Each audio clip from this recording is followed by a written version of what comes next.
to the Point of Impact podcast with Rick McDaniel. Thanks for joining us today. Get ready to be inspired and motivated to live a high-impact life. Now, here's Rick. Welcome to the Point of Impact podcast. I'm Rick McDaniel. It's great to have you joining with us again today. We're in the midst of our newest season, talking about setbacks and comebacks, and many of you have been like, when are we going to get to the comeback part? Rick, talking about the setbacks. Well, we had to talk about the setbacks first, but I'm excited to say the comeback stuff begins today, and I just love talking about what we're going to talk about today. This stuff is stuff I've shared all over, and it's just been something that I've loved to talk about, and I've done it on the radio, I've done it on TV, I've done it on events, speaking, churches, other corporate, all kinds of places. I've written on it, and some of these insights are some of the best I have, and I think they've helped a lot of people, and I look forward to helping you with them as well.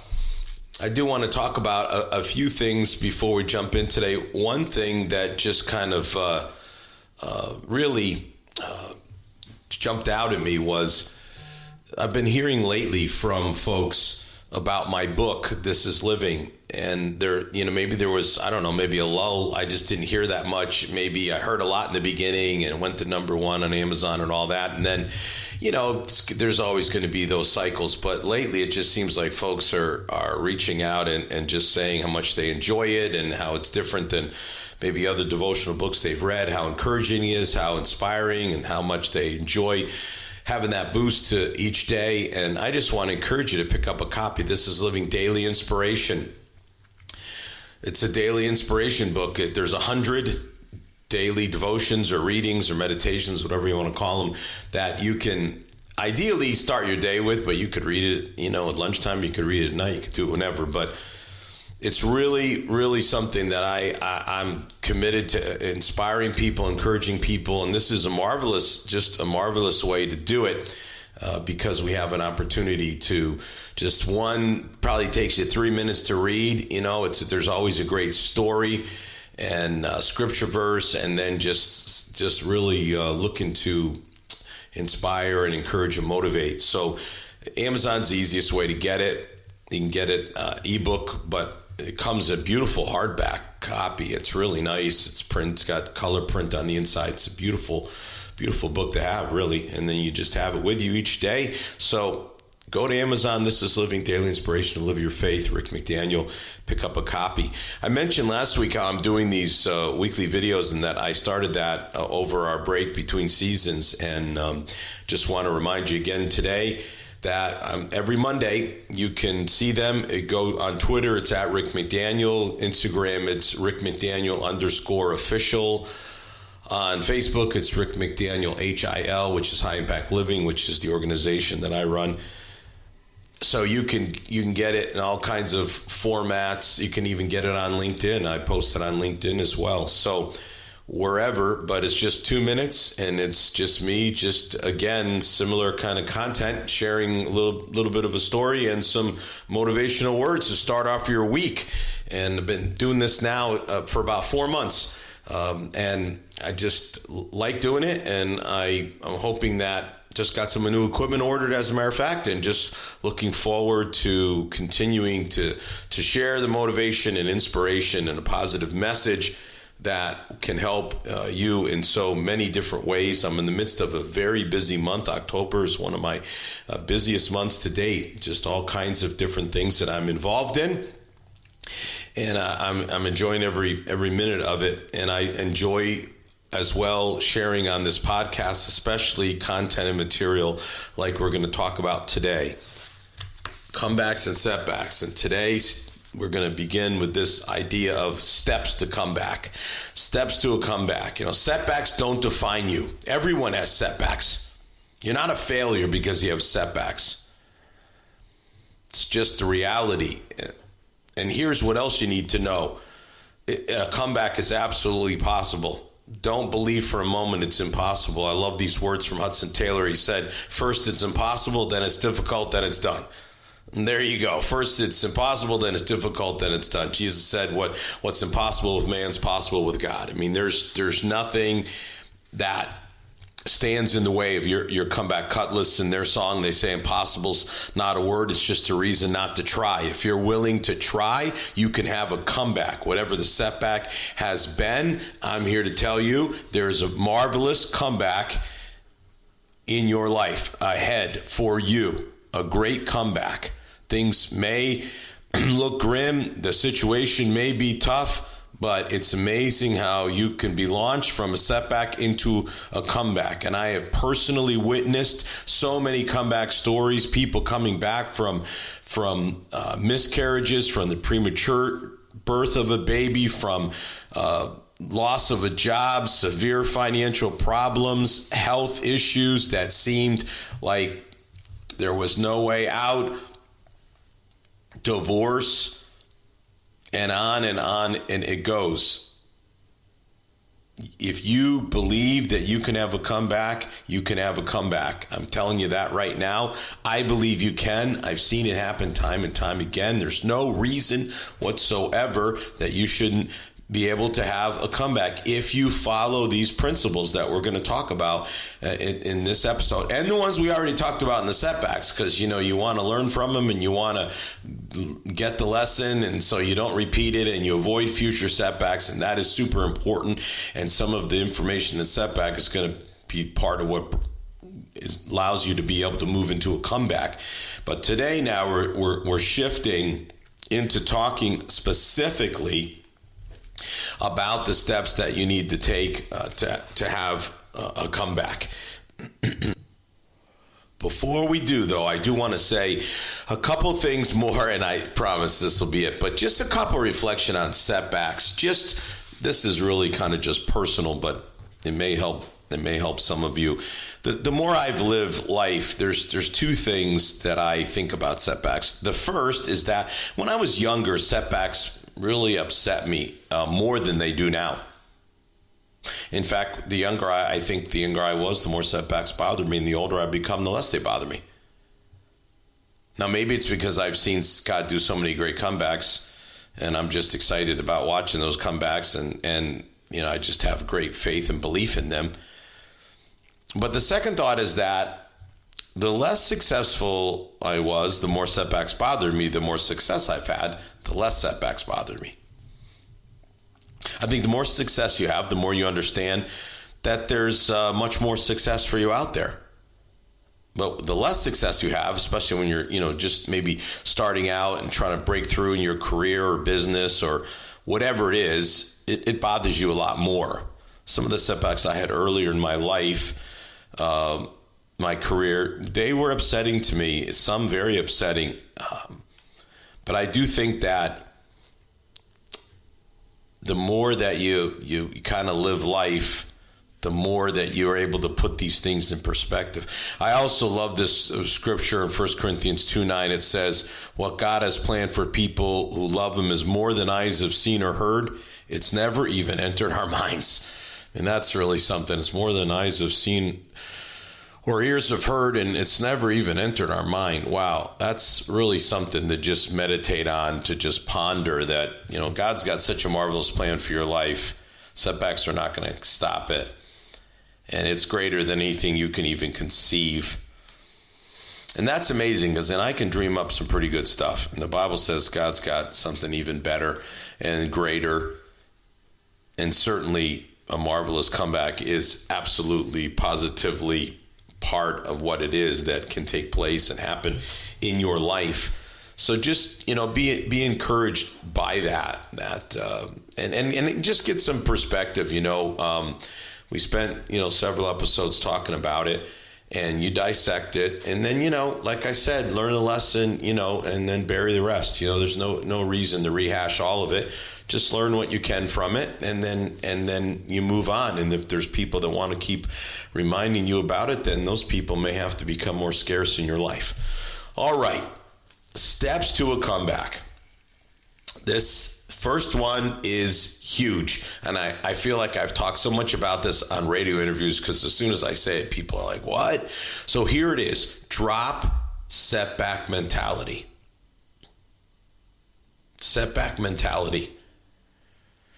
It's really a good description of what can happen to a person who has a setback. So what's a setback mentality? A setback mentality is when you're self-absorbed. You're preoccupied with your setback and the problems that it's created. And that preoccupation keeps you from moving forward into your comeback. Yeah, a lot of people. By the way, I should say that my voice might sound a little funnier today than normal. My wife got a cold and she's trying to give it to me. I'm trying to not receive it, but sounds a little raspy. That's what that's all about. Setback mentality. Got to get rid of it. Because here's part of it, it has you thinking that everyone, is somehow aware of your setback, and they're all sitting there talking, oh, did you hear what happened to him? Oh, wow, you heard about her? People have a setback mentality, think everyone else sees them as a failure. And can I just tell you a couple of things? First of all, not everyone thinks that way. In fact, very few people do. And those people that do, you shouldn't really give them much of your time, and you shouldn't give them any of your headspace. Because I'll tell you this much, when you have your comeback, those people will be the biggest haters. Absolutely, positively will happen. So you just got to say, I'm going to lose the setback mentality. I'm not going to keep playing the setback over and over in my mind. I'm not going to do it. I'm not going to allow that to just be in my mind and constantly have the setback, because setback mentality will never lead you to comeback. It never leads you to a comeback. You need comeback mentality. I mean, have you ever noticed how there's certain companies or, say, sports teams that seem to have these remarkable comebacks or turnarounds? And then it's like, what changed? It seems like nothing changed except they got a new CEO or they got a new coach. And oftentimes, very little may appear to have changed. But here's what I can tell you changed, the mentality changed. Somebody came into the situation and said, we're going to have a comeback. We're going to turn this thing around. And the setback mentality was dropped and it was replaced by a comeback mentality. That's what happens. And when that happens, get ready, because it's going to get really fun really fast. In order to drop setback mentality, you have to realize that setbacks are temporary. They don't define you. They don't define you. You got to remember all the things that you have achieved, all the wins that you have put under your belt, all the things that have been successful. You may need to take time and just think about it, just maybe build yourself up. The obstacles that you've overcome. Instead of focusing on the setback, focus on your accomplishments.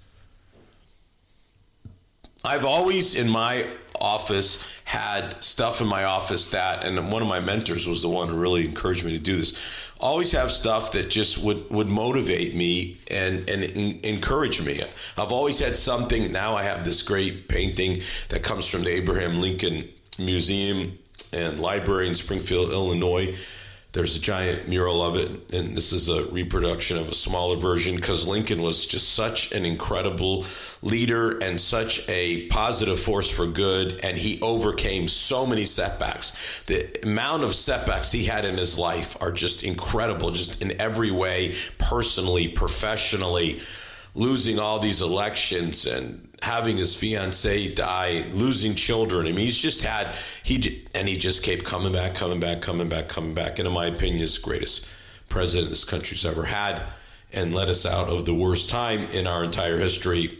And I always want something that reminds me of that. But I've always had stuff in my office. I always have all my, degrees and all the things that, certificates, accomplishment, all that sort of stuff. I've always had that up there because I want to, it obviously gives you a certain amount of credibility, and people walk in and they're like, well, maybe I should listen to this guy. But I want to see it just to remind myself, I've done a lot of things. That doesn't mean everything I've done is great and everything has worked. But, when you have setbacks, you just got to remind yourself, get out your resume. Look at what you've done. Look at it. Look what you've accomplished. in many different areas in your life. It'll help you realize that a setback or even a series of setbacks does not somehow cancel out your accomplishments and achievements. You can't allow that setback mentality, that negative thinking to get inside of you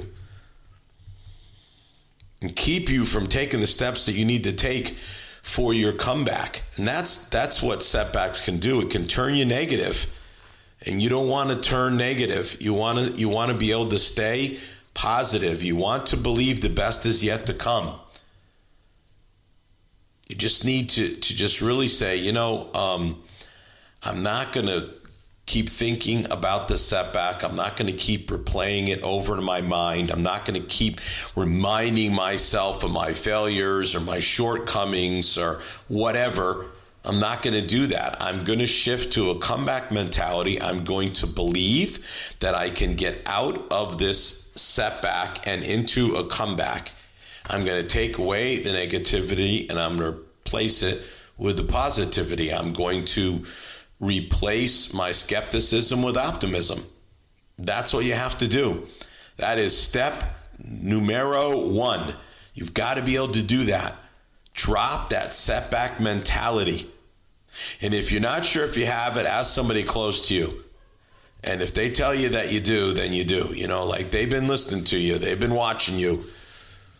All right, here's another step. Exit survival mode. Survival mode. It's a real thing now. It's a real thing. Now, you may need to be in survival mode for a period of time to heal up, to just get your bearings, to just kind of like, whoa. But you cannot stay in survival mode. You cannot thrive if you are trying to survive. I had lunch one time with a guy and he had some really tough setbacks. He had lost a loved one. He had a significant financial setback. And he said, I've just kind of checked out. And I think when you hear someone say they've checked out, you are talking to someone who is in survival mode. That to me is a sign, a flag that says I'm in survival mode. There just comes a point, where you checked out, you've licked your wounds, you've gotten your bearings, and it's time to get out of that survival mode. You just can't stay there. And you may think, I need to stay in this season longer. I just gotta stay here a while. But I'm telling you, it's dangerous for your comeback. Because here's the thing, you can get comfortable in survival mode. I mean, you can have yourself a pretty good pity party about, how you've been wronged, how things aren't fair, how stuff hasn't gone your way. You can dwell on that and ruminate on it, and just sit there and just say how the world's against you and everything's gone wrong. But, you got to get out of that. You got to get out of survival mode. Get back in the game. Injuries happen.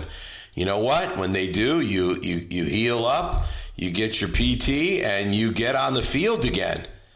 You don't stay that way. I remember years ago, I was lifting weights, doing close grip bench press, which I don't even do that anymore. But the thing about close grip is that, you don't hold your hands with your shoulders. They're very close. And so you don't have the same kind of control.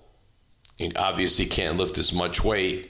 But I was doing it and no one was spotting me, and I put the bar back up and I heard the clank and I thought, the bar is now, set on the rack. But it turns out it was set on one side and not the other. And as I was getting up off the bench, the bar and all the weight came down on my face, broke my orbital bone. I mean, it was not pleasant. Now, after I healed up, then, it wasn't easy going back in the gym, but you have to get over that. I mean, there just comes a point when, your comeback's got to begin. And it can't when you're in survival mode. Survival mode is a fruitless way to live. There's no growth. There's no progress. There's no impact. And that is not the life that you want to live. And God didn't put you on this earth for that. He did not put you here to survive, but to thrive. You can never become who you're created to be and experience all those marvelous plans in survival mode. It just can't happen. So you got to say, I've got gifts, I've got talents, I have skills, and there are opportunities out there for you. And you got to launch that comeback and overcome that setback. Staff Sergeant Don Nevins knows a little bit about surviving and then getting out of survival mode to make a comeback. He lost a leg in combat. 6 years later, he walks without a hitch in his gait. Skis, climbed Mount Kilimanjaro. And he says he gets great joy walking into a military hospital with an artificial limb under his pants, and he'll strike up a conversation with soldiers who are learning to deal with the amputation and show them, hey, there's nothing you can't do. Survival mode is a very isolated way of living. It's checking out means a lot of alone time. And again, there's value in a season of reflection and introspection, but you got to reconnect. You got to get back into the swing of life. And if you're going to have a comeback, you got to step out of survival mode and into a place of expectation of what's going to happen in your life. All right, here's another step. Restart your dream engine. I live in the city where we have a NASCAR track. And you go to a NASCAR race, and man, when they say start your engines, I mean, the sound you hear is incredible. And you don't just hear it, you can feel it. You get that much horsepower and that many cars, and it is quite a sound. And that's the sound of an engine that's ready to do something. And, you know, you've got to get that dream engine of yours restarted. Setbacks don't control your life. You control your life. You decide that you're going to dream again. You decide it. You go back and you look at just some of the greats like Peyton Manning, Tom Brady. By the way, they've all been comeback players of the year. You think, what? Yeah, when Brady hurt his knee, then he comes back the next year. Peyton Manning, remember that he had neck surgery, and then it was another neck surgery, and then another neck surgery. He missed the entire 2011 season. Bad. But guess what? Ends up going to the Broncos and winning a Super Bowl and going out on top. You can decide you're going to restart your dream engine. You're not going to allow your dreams to falter or go away. You're going to see your dreams fulfilled. And you can do that. That can happen. You can have God's favor and blessing in your life. And sometimes it's as simple as asking for it. You know, asking for God's favor, for his blessing, his supernatural blessing in your life, where you maybe stopped asking, stop believing, and you come to a point where you say, no, I'm not going to think that way any longer. I'm going to ask. I'm going to ask bold. My prayers are going to be bold prayers, that my dreams will be fulfilled, that the setback doesn't define me, that I'm going to have a marvelous comeback, and you're going to move forward into the dream that you have. You know, Joseph in the Bible was really one of the first great dreamers, and he had this incredible dream. And his brothers literally tried to kill him to stop that dream from happening. I mean, they were sort of like the original haters. They didn't like it that their little brother had big dreams. There's always going to be people who try to steal your dreams, who try to distract you from your dreams, people who want to put down your dreams, discourage you. And I'm saying to you, listen, don't listen to those people. Listen to me, not them. Your dreams can be fulfilled. You can restart your dream engine anytime you want. You can say, I'm going to have a comeback. And my latter days are going to be greater than my former days. The best in my life is yet to come. You can have that kind of mentality. You can say the setback is over and the comeback has begun, and the comeback is going to be incredible. You know, it's amazing when we're young. We have all these dreams, and then sometimes, you know, you'll have these older adults and they'll, you know, come around, and because of their own setbacks and maybe their own disappointments, you know, they sort of try to talk you out of your dreams, lower your expectations. You know, even well-meaning people care about you might in some way try to dissuade you, you know, like, this is the way life is. This is the way, you know, you can't expect it. Baloney. Yes, you can expect it. Baloney. As we say in New England, baloney. You don't have to believe that. How about another great New England phrase? You can have a wicked good life. It can be wicked good. Your dreams can come true. So just go for it. There's amazing things that can happen in your life. Provision can be there. Many times people just let finances hold them back from their dream. And they're like, oh, this is never going to happen. And I'm just telling you, where God guides, God provides.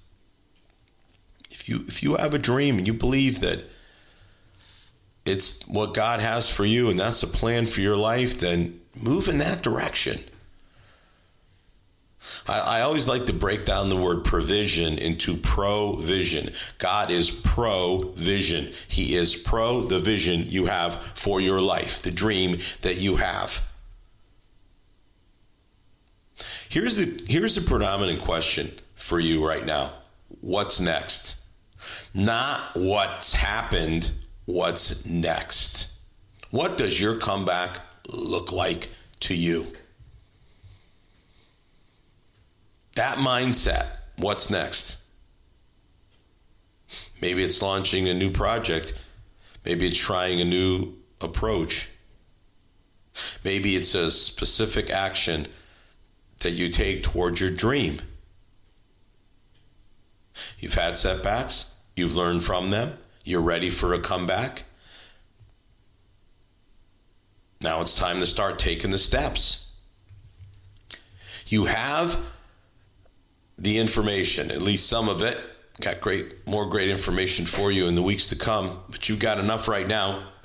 You know that you cannot stay in survival mode. You know that. You know that setback mentality has ever brought and never will bring a comeback. Only a comeback mentality will. You have information. And so information and knowledge has to lead to action. That's what has to happen. That's what's next. That's how the comeback happens. That's how the comeback moves forward, is with action. Out of survival mode into thrive mode. Out of setback mentality into comeback mentality. Out of lost dreams into dreams restarted. I mean, rev it up. Just rev up that dream engine again and just say, what's next? The best is yet to come. Whatever's happened in the past is in the past, and now I am going to move on into a brighter, better, greater future for my life. And that kind of mentality, that kind of stance, it works. You start taking these steps, baby steps, just one step at a time. You start taking these steps, and we'll talk more about some more of them to take and the components that enter into it. But I'm telling you, friends, I've helped a lot of people with these comebacks, and this stuff works. It works. If you will put it into practice, if you will act on this knowledge, I'm telling you, you'll move out of the setback and into a marvelous comeback for your life. Work on it this week. We'll talk more about it next week. You've been listening to the Point of Impact podcast with Rick McDaniel. Thanks for tuning in, and we look forward to you joining us for our next episode.